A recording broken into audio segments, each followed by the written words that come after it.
Hello everybody and welcome back to the COG Experiment. Week 3, we've got Team Knots taking on Jayvee this week, and of course their links are in the description below, as is the CGT channel, the CGT Discord, which you should check out and discuss everything you see as we're about to see it with you. I am GoldoaDragon. This is my first time doing the commentary for CGT, and I am joined by my friend Sventhoon. Yeah, hello. Also my first time doing commentary for the CGT experiment. It's gonna be a blast, and also don't forget to comment hamburger if you think JV's gonna win this, and hot dog if you think Team Not's gonna win it. Let's see all the fast food in the chat comment section. And I think this is one of the last battles of the season, so also make sure in the comments below that you comment about what you liked, anything that you think could be adjusted for future seasons of something like this. I know this was a big experiment that was being run, as it's in the name, and so if you have any more feedback you want to give, this may be one of the last opportunities to give that feedback directly on a video.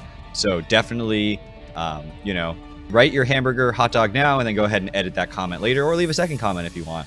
Explaining things that you think could be improved or worked on, or things you really liked about this season that can be brought back if this is brought back for a future season. Do you have anything else you want to say, or do you want to jump into this battle? I want to jump into the battle. All right. So on Jayvee's side, we do see that it's going to be Zeraora, Incineroar, Decidueye, Midnight Lycanroc, Starmie, and the Drampa. And on Team Knots, on the side we're going to be watching from the perspective of, that is going to be Excadrill, Whimsicott, Gigalith, Maractus, Nihilego, and Dracozolt. Do you think this is gonna be Scarf, Cloud9, Drampa? It's the first time JV brings Drampa, but like Scarf, Cloud9 to surprise Excadrill and Dracozolt in the sand. Will it outspeed Excadrill if it's Scarfed? I don't know. Maybe if it's Adam and Excadrill. We do see that it is Chople Excadrill as well. So that could be used for like Focus Blast on that Drampa or something like that. Yeah. It also gets Hydro Pump, Surf, Fire Blast. That's true. It has plenty of possible coverages. Focus Blast probably the least reliable one. Yeah. Maybe it's more for something like close combat from a Zera, from a Scarf Zera, or something that can outspeed an Excadrill in Sand. I do think the Maractus being here is going to be a very interesting pick. Yeah, it seemed like offensive because it was Life Orb, and then there was also the Heat Rock on the Whimsicott. Yeah, so probably there's some dual weather. Yeah, maybe like a Chlorophyll set that's just going to come in, try to click Giga Drain a couple times, get some big damage off. And we do see it's going to be the Decidueye leading here against the Arkenstone. I like that nickname a lot. I didn't see what the Decidueye's nickname was here. Hopefully we'll see it in a second.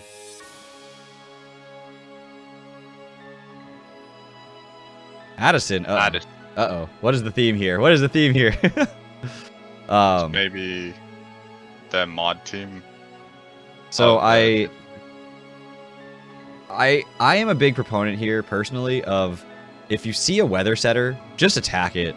Just in general, like, if a team is entirely predicated around the weather being around, like, just try to kill the weather setter. But we do see a little bit of a prediction here, not going for the grass type attack, the obvious grass type attack here, instead opting for a big Poltergeist and doing huge damage to a Dracozolt, which we see Rocky Helmet on. Not going to do much against long reach here, but we do have information that is guaranteed to be long reach on the Decidueye. Oh, Poltergeist doesn't make contact. Does it not? No. What? Who designed this game? We usually the Flamethrower come out. It's special Dracozolt maybe, and Decidueye has really good special bulk, so definitely gonna be able to tank that. Yeah. Do you think this is banded, Decidueye? That did so much damage, but the Flamethrower did so little damage that I'm like, maybe it's AV or something. Yeah, I don't know. I haven't used Decidueye enough to know the calcs. Or maybe that's more physical. It looked like it was more physically offensive Dracozolt there, so maybe it just wasn't invested Flamethrower, and this is actually a more offensive Decidueye here. Although I feel like Banded would have killed a Poltergeist. I don't know. It's killed a Poltergeist. Killed a Dracozolt. It's stab. It does so much damage, and it's like, what, base 110? Yeah, 110. Yeah, Poltergeist is really good move as long as you hit it. That's the big caveat, isn't it? Yeah. I would miss them all. And by would, I mean I do miss them all. We do see the Sludge Wave coming out here. Little surprising to see the Sludge Wave as the choice here, and it is actually going to be the thing that allows this to survive. I mean, a Meteor Beam, I would have been a little bit more into a Meteor Beam there because they're both neutral. Yeah. Are you sure this is not banded? I'm not sure that's not banded, but Nihilego also has like base 3 physical defense, so... yeah, the Decidueye really put in work here. Oh yeah, getting rid of 2 huge threats, some of the faster options as well. Stalled out a bunch of turns of sand as well for this particular set of sand, although the Gigalith is still around. But the Nihilego, like back to that, you know, Nihilego is my favorite mons. I love using it, and I'm a little surprised that you wouldn't just click Meteor Beam. I mean, maybe you're like, something in the back is going to be Scarf, it's going to force me out, I want to use this later, but I wouldn't risk a Sludge Wave there, based on how much the Decidueye took before. You know, knowing maybe there's a good chance it survives the Sludge Wave. I feel like I would have just clicked Meteor Beam. Maybe it was like the lowest possible roll as well.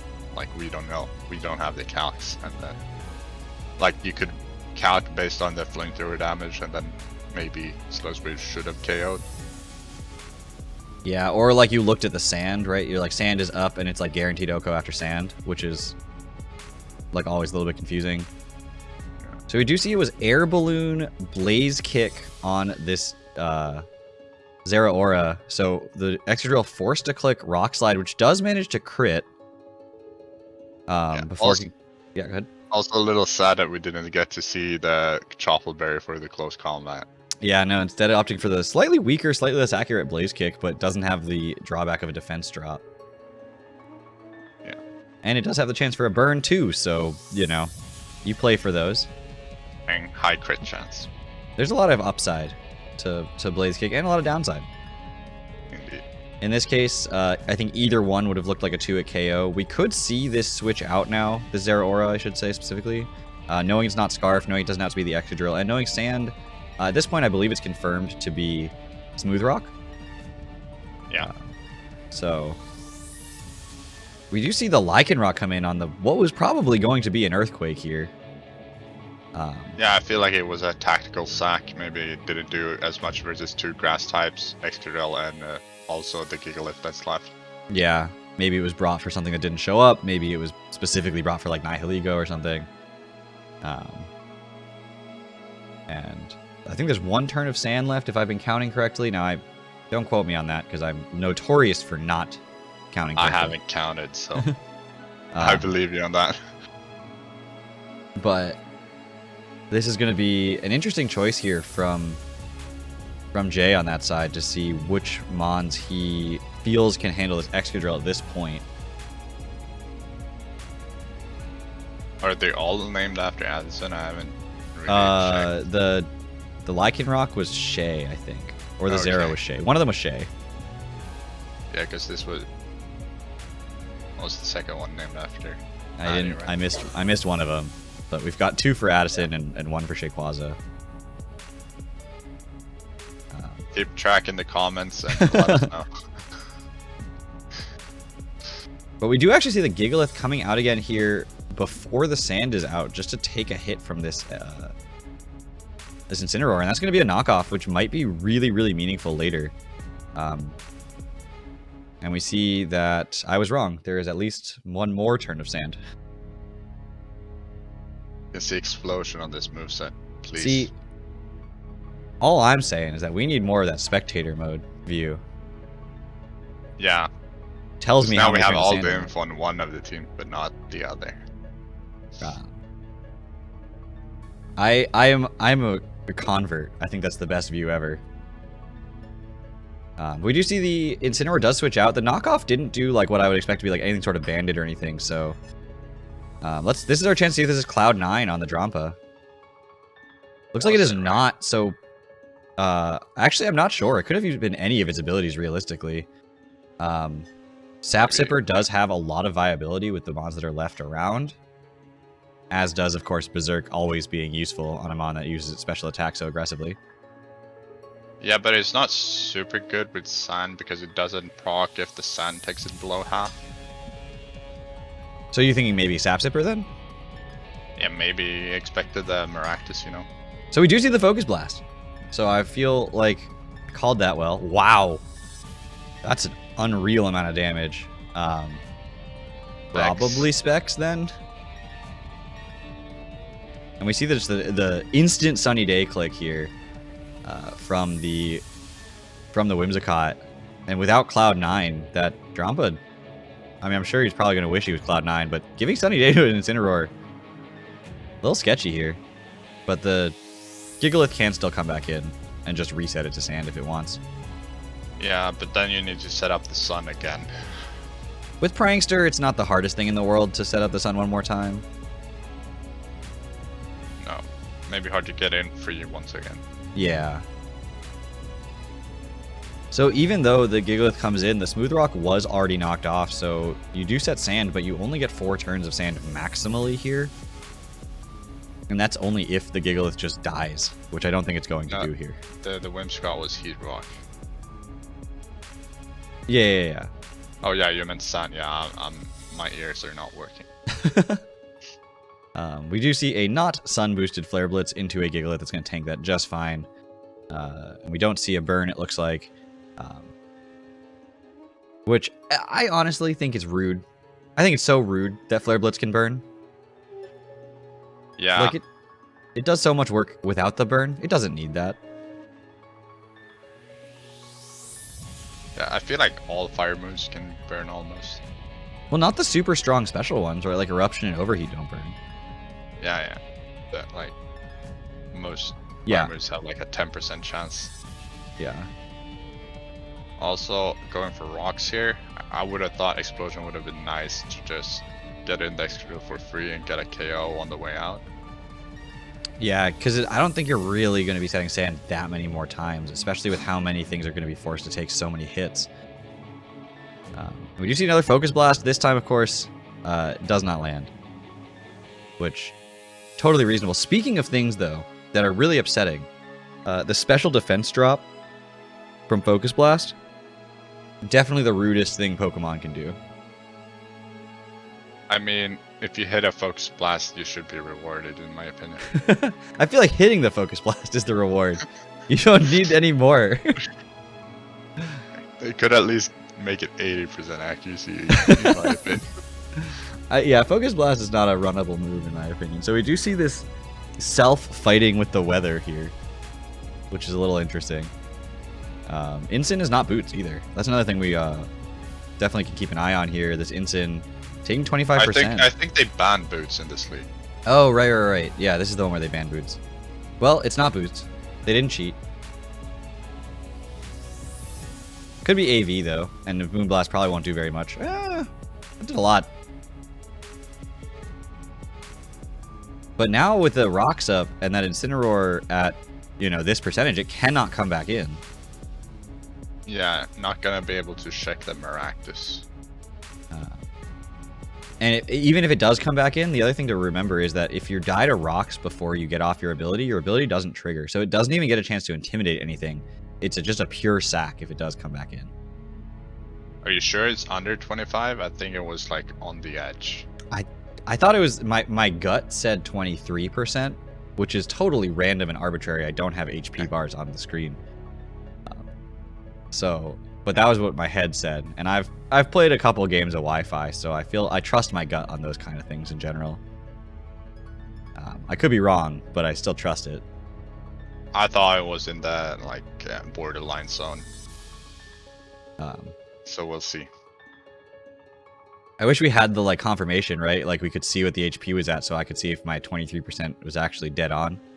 We do see the Memento here. Coming out from the Whimsicott, and so that's just going to go down. The sun is up, the Maractus can come in, and this is a low Zeraora right now.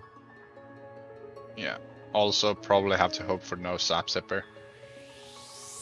This is also Sunny Day, so could set it its own sun later if it needs to. And we do see the Weather Ball as well. Not sure what specifically needs to get hit by a fire move. But maybe for also rock type coverage for things like Incineroar could also be an interesting way to use that weather ball.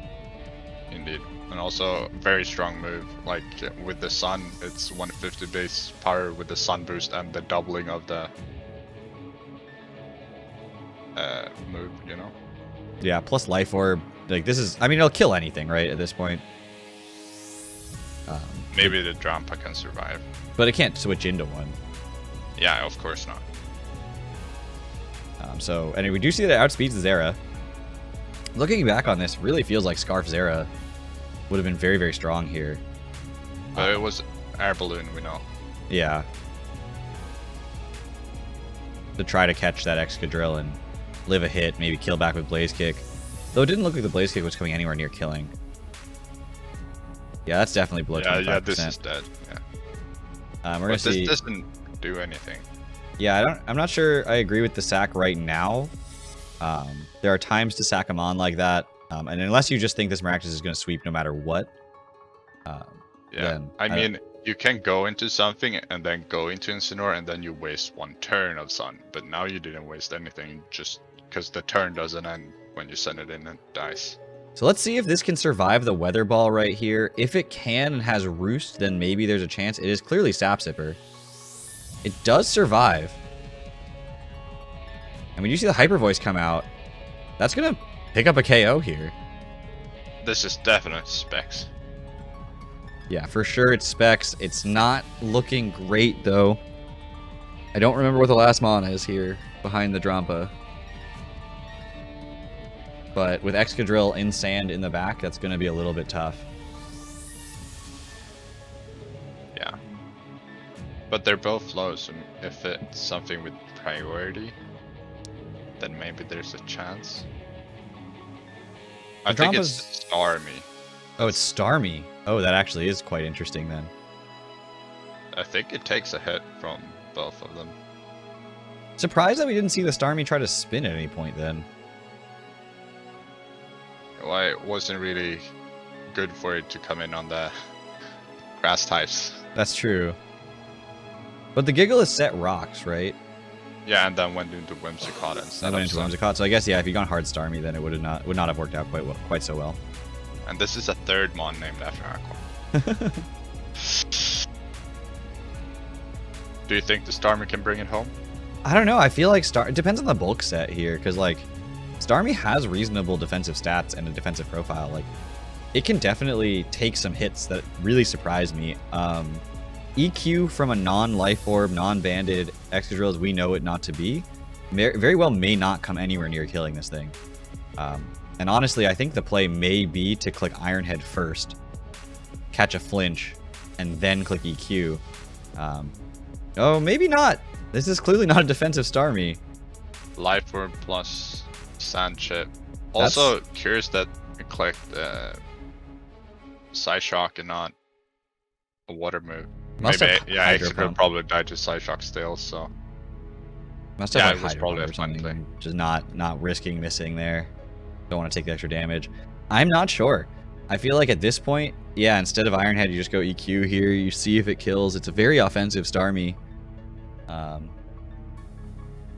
And it does take out the Starmy, so Excadrill is going to be able to pick up that final kill of the game. And it looks like Notts is going to win in a very, very good 1-0 match.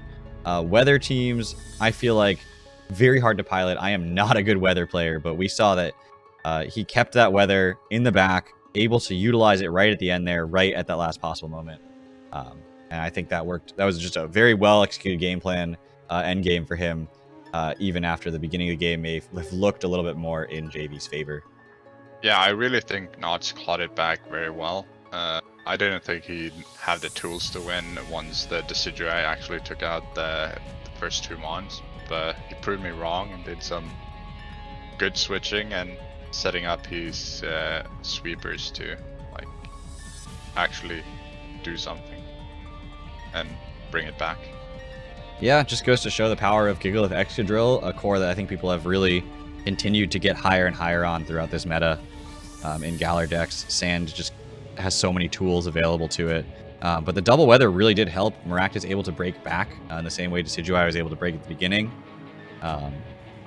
So definitely a very, very fun game to watch. I don't for sure know if we are the final game that is being uploaded. I know this is the last week. So if we are the very last game, from all of the commentators, from all of the admins, thank you so much for enjoying and participating and keeping an eye on this as we continue to create new types of Draft League content here for you all. If we are not the very last game, well, we still enjoyed it and we still appreciate it. But other people will also be giving you that kind of content for a little while. Do you have anything else you want to add, Sventhoon, or are you good to go? No, it was fun commentating, and it was a good game, even though it was fast-paced. I felt like there were good, solid plays made by all the players, and I just want to wish everyone good luck in future endeavors and hope you enjoyed.